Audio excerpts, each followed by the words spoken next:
शासकीय विभागों में काम करने वाले ठेका कर्मचारी और प्लेसमेंट कर्मचारियों से संबंधित एक बहुत ही महत्वपूर्ण जानकारी प्राप्त हो रही है। पूरी जानकारी बताने से पहले सभी साथियों से निवेदन है, चैनल को सब्सक्राइब कर लीजिए, बेल आइकन को प्रेस कर दीजिए, जिससे आपको समस्त प्रकार के कर्मचारियों से संबंधित जानकारी लगातार इस चैनल के माध्यम से मिलती रहे। जानकारी मध्य प्रदेश से निकल कर आ रही है। वल्लभ भवन मंत्रालय भोपाल से 7/8/2023 को यह पत्र जारी किया गया है। इसमें प्रति है समस्त अपर मुख्य सचिव, समस्त विभागाध्यक्ष मध्य प्रदेश शासन, समस्त संभागायुक्त मध्य प्रदेश, समस्त कलेक्टर मध्य प्रदेश, समस्त मुख्य कार्यपालन अधिकारी जिला पंचायत मध्य प्रदेश। विशेष में दिया गया शासकीय विभागों में काम करने वाले ठेका एवं आउटसोर्स पर काम करने वाले श्रमिकों कर्मचारियों को विभिन्न श्रम अधिनियमों के प्रावधान का लाभ सुनिश्चित कराए जाने विषयक। साथियों, आपको बता दें कि जो ठेका कर्मचारी हैं और आउटसोर्स कर्मचारी हैं वह सरकारी विभागों में अपनी सेवाएं देते हैं, लेकिन ठेकेदारों के माध्यम से उनको रखा जाता है, जिसमें जो श्रम कानून के अंतर्गत जो कम से कम वेतन है उनको देना अनिवार्य है। लेकिन जो ठेकेदार रहते हैं उनका श्रम विभाग में पंजीयन न होने की वजह से वे अपने मनमाने तरीके से कर्मचारियों को वेतन देते हैं, उनको पूरा वेतन भी नहीं देते हैं, काफी काम उनसे लिया जाता है और भी कई प्रकार के लाभ हैं जो ठेका कर्मचारियों को और प्लेसमेंट कर्मचारियों को नहीं मिल पाते हैं। अब उनका पालन करने के लिए पत्र जारी किया गया है, ताकि जो ठेका कर्मचारी हैं, प्लेसमेंट कर्मचारी हैं, जो सरकारी विभागों में अपनी सेवा दे रहे हैं, उनको श्रम कानून के दायरे में लाया जाए और उनको उसका लाभ मिल सके। विदित है कि वर्तमान में शासकीय विभागों, उपक्रमों और निगम मंडल में विभिन्न कामों जैसे कि सफाई कर्मचारी, housekeeping, computer operator, data entry operator, चौकीदार, ड्राइवर, निर्माण, सुरक्षा कर्मी आदि के रूप में ठेका एवं आउटसोर्स पर श्रमिकों कर्मचारियों को नियोजित किया जाता है। लेकिन प्रायः यह देखने में आया है कि ठेका एवं आउटसोर्स पर काम करने वाले श्रमिकों कर्मचारियों को विभिन्न श्रम कानूनों के प्रावधान का लाभ नहीं मिल पा रहा है। इसका मुख्य कारण है कि जिन ठेकेदारों और एजेंसियों के माध्यम से इन कर्मचारियों और श्रमिकों को नियोजित किया जाता है, उस विभाग के द्वारा ठेकेदारों का पंजीयन लाइसेंस ठेका श्रम प्रतिषेध एवं विनियमन अधिनियम 1970 के अंतर्गत प्राप्त करने हेतु प्रावधान का परिपालन नहीं कराया जाता है। इस अधिनियम में पंजीयन लाइसेंस प्राप्त करने के लिए संबंधित ठेकेदार की जानकारी श्रम विभाग को होने से विभिन्न श्रम कानूनों के प्रावधानों का परिपालन कराया जाना संभव हो जाता है। उक्त संबंध में विभिन्न श्रम अधिनियमों में निम्नानुसार प्रावधानों का परिपालन संबंधित नियोजक ठेकेदार द्वारा किया जाना आवश्यक है। मतलब जो श्रम विभाग है उसको जानकारी नहीं रहती है ठेकेदारों के बारे में, इसलिए जो ठेकेदार है मनमाने तरीके से कर्मचारियों से काम लेते हैं, उनको पूरा वेतन भी नहीं देते हैं, जो मिनिमम वेज लागू हो उसको भी नहीं दिया जाता है। तो इसमें जो दिशा निर्देश जारी किए गए हैं, पहला इसमें है ठेका श्रम प्रतिषेध एवं विनियमन अधिनियम 1970 अधिनियम के अनुसार 20 या 20 से अधिक ठेका श्रमिकों के नियोजन पर संबंधित विभाग, उपक्रम, निगम मंडल को अधिनियम की प्रमुख नियोजक के रूप में पंजीयन एवं ठेकेदार को लाइसेंस श्रम विभाग से लेना अनिवार्य है।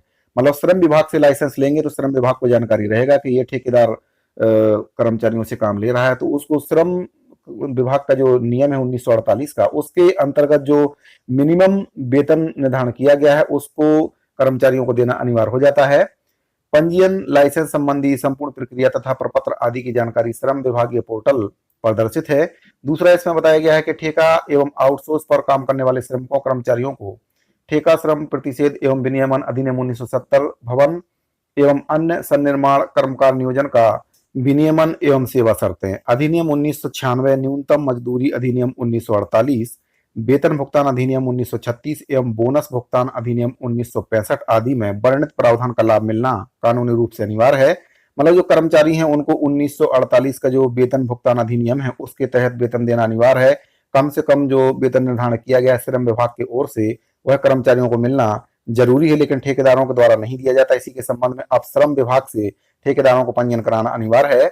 इन श्रमिकों कर्मचारियों को शासन के द्वारा निर्धारित न्यूनतम मजदूरी, नियत समय पर वेतन का भुगतान, यदि ओवर टाइम कार्य किया जाता है तो ओवर टाइम का भुगतान, बोनस राशि का भुगतान, पीएफ राशि और ईएसआईसी के अंशदान का भुगतान करते हुए इन योजनाओं का लाभ तथा ग्रेजुटी, साप्ताहिक अवकाश आदि अन्य वैधानिक सुविधाएं प्राप्त होना आवश्यक है।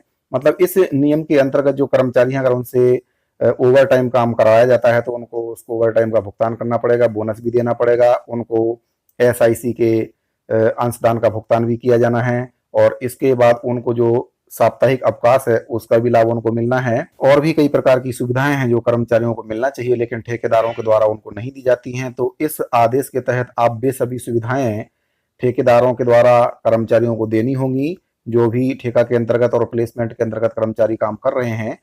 इसमें तीसरा नंबर का पॉइंट है, वर्तमान में न्यूनतम वेतन अधिनियम 1948 के अंतर्गत 1 अप्रैल 2023 से 30 अक्टूबर 2024 तक मजदूरी की दरें निम्नानुसार हैं। इसमें जो 1948 के अंतर्गत दरों का निर्धारण किया गया है, जो न्यूनतम वेतन अधिनियम 1948 है, इसमें श्रेणी बताई गई है अकुशल, अर्धकुशल, कुशल और उच्च कुशल। दैनिक वेतन इसमें दिया गया है अकुशल का 371 रुपए, मासिक है 9,650, अर्धकुशल का है 404 रुपए दैनिक वेतन, जो कि मासिक होता है 10,507, कुशल का है 457, 11,850 मासिक होगा 85, उच्च कुशल का है 507 और मासिक वेतन होगा 13,185। तो ये जो दरें हैं 1948 न्यूनतम वेतन अधिनियम के अंतर्गत तय की गई हैं और ये दरें इन कर्मचारियों को मिलना जरूरी है। ठेकेदारों के द्वारा उनको नहीं दिया जाता है, उनका वेतन काट लिया जाता है, उनको पीएफ का भी पैसा नहीं दिया जाता है, ईएसआईसी के अंशदान का भुगतान भी उनको नहीं किया जाता है। कई बार साप्ताहिक अवकाश भी उन कर्मचारियों को नहीं दिया जाता है, उनसे छुट्टी के दिन भी काट लिया जाता है और उसका वेतन भी उनको नहीं दिया जाता है।